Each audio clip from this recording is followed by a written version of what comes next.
In a small, overcrowded neighborhood on the outskirts of Lagos, Nigeria, a boy named Victor O was born into a world of struggle. His family lived in a crumbling, tin-roofed shack that barely kept out the rain during the long, torrential downpours. Victor's father, a fisherman, worked tirelessly but earned little, while his mother ran a tiny roadside stall, selling whatever she could to keep food on the table for Victor and his 4 younger siblings. Life was a daily battle for survival, but Victor had something that set him apart, an unbreakable spirit and a burning love for soccer. From the moment he could walk, Victor was obsessed with the game. He and his friends would play for hours in the dusty streets with a ball made of old socks stuffed with newspaper. While others played for fun, Victor played with a fierce determination, as if every kick of the ball was a step toward escaping the life of poverty that surrounded him. As he grew older, Victor's talent became impossible to ignore. His speed, agility, and uncanny ability to read the game made him a standout even among boys much older than him. But dreams of soccer stardom felt like a cruel joke in his world. His family could barely afford to feed themselves, let alone pay for soccer gear or the fees needed to join a proper team. Yet Victor's resolve never wavered. One evening, as the sun dipped below the horizon, Victor sat alone by the lagoon, kicking the ball he had made himself. Tears welled up in his eyes as he thought of his father, who had just returned from another fruitless day at sea, exhausted and broken. Victor made a silent vow to himself. He would make something of his life, not just for himself, but for his family. When Victor was 15, fate intervened. A local coach, Coach Babatunde, who had once been a player himself before an injury ended his career, noticed Victor's raw talent. Babatunde was known in the community for helping underprivileged kids, and he saw in Victor the spark of greatness.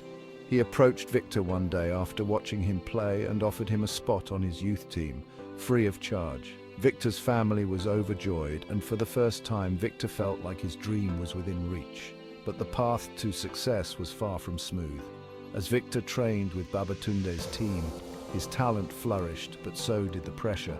Every victory brought more attention, but it also brought envy. Other boys on the team, fueled by jealousy, began to bully Victor, trying to undermine his confidence. But Victor, driven by the promise he made to his family, pushed through the pain and the isolation. The tension reached its peak during a critical tournament. Scouts from European clubs were rumored to be in attendance, and Victor knew this could be his chance. But just days before the tournament, Victor's father fell seriously ill. The cost of his treatment was more than the family could afford, and Victor was faced with an impossible choice: stay by his father's side or play in the tournament that could change their lives forever.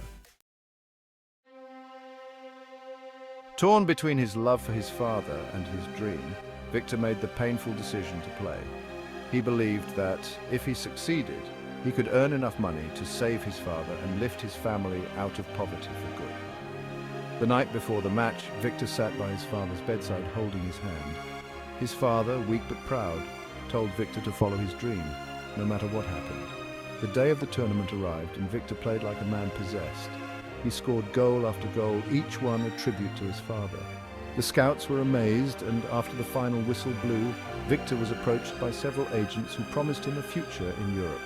But as Victor stood on the field, basking in his success, he was struck by a terrible premonition. Racing home, his heart pounding, Victor burst into the small shack, only to find his mother weeping beside his father's lifeless body. Victor's world crumbled in that moment.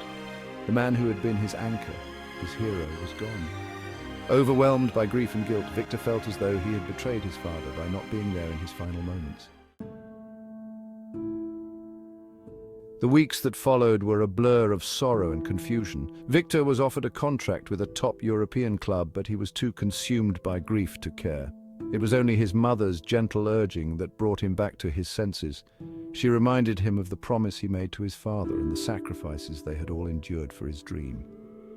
With a heavy heart, Victor accepted the offer and left for Europe. In Europe, Victor faced new challenges. The cold weather, the foreign language, and the cutthroat competition were all daunting, but none compared to the emotional burden he carried. Every time he stepped onto the field, he played with a mixture of fury and sadness, dedicating each goal to his father's memory. Over time, Victor's talent shone through. He became a sensation, known for his electrifying speed and deadly precision in front of the goal. But success came at a cost. The press hounded him, fans expected miracles every game, and the pressure mounted. Victor, however, never lost sight of his roots. He sent money home to his family, funded the education of his siblings, and began to dream of how he could give back to the community that had shaped him. In the midst of his rising fame, Victor met Amara, a Nigerian student studying in London. Unlike others who were dazzled by his celebrity, Amara saw the real Victor, the boy who had suffered, who had lost, and who was still searching for peace. Their connection was immediate and deep, and for the first time since his father's death, Victor began to feel a sense of happiness and hope. Amara became Victor's anchor, helping him navigate the complexities of fame while keeping him grounded. She encouraged him to channel his pain into something positive, reminding him of the promise he made not only to his father, but to himself. With Amara by his side, Victor founded the Victor O Foundation, dedicated to providing educational opportunities and healthcare to underprivileged children in Nigeria. He built soccer academies in Lagos and other parts of the country, offering scholarships to talented youngsters, giving them the chance he had once been given. He also invested in community development projects, building schools, clinics, and clean water facilities. As the years passed, Victor's career soared to unimaginable heights. He won championships, broke records, and became one of the most beloved soccer players in the world. But what made Victor a true legend was not just his skill on the field, but his heart off it. He never forgot the streets where he had grown up, the struggles his family had faced, or the father who had sacrificed everything for him. In the twilight of his career, Victor returned to Lagos for a charity match in the stadium that now bore his father's name. As he walked onto the field, the crowd erupted in applause, chanting his name. Among the spectators were hundreds of children whose lives had been changed by Victor's generosity. As the match began, Victor felt a peace he hadn't known in years. He played with joy, knowing that he had fulfilled the promise he made so long ago.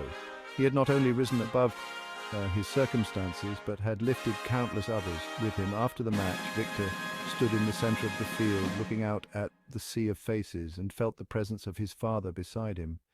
Tears streamed down his face, but this time they were tears of happiness. He had kept his promise. He had made his father proud. And in that moment, Victor O, the boy from the streets of Lagos, knew that he had truly won the greatest victory of all.